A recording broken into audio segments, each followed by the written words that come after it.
দেশে যখন স্বাধীন সরকার শপথ গ্রহণ করছেন, সেদিন গান্ধীজি কোথায় ছিলেন?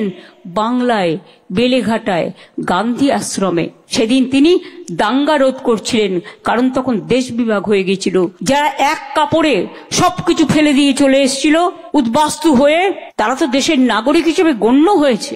যারা দেশের নাগরিক নয়, ফরেনার্স, তাদের বিরুদ্ধে অবশ্যই অ্যাকশন নেওয়া উচিত।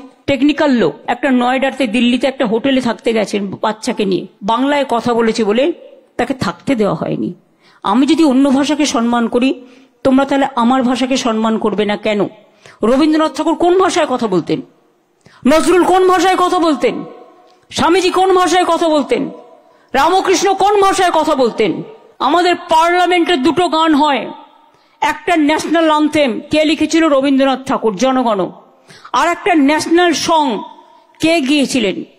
বঙ্কিমচন্দ্র চট্টোপাধ্যায়।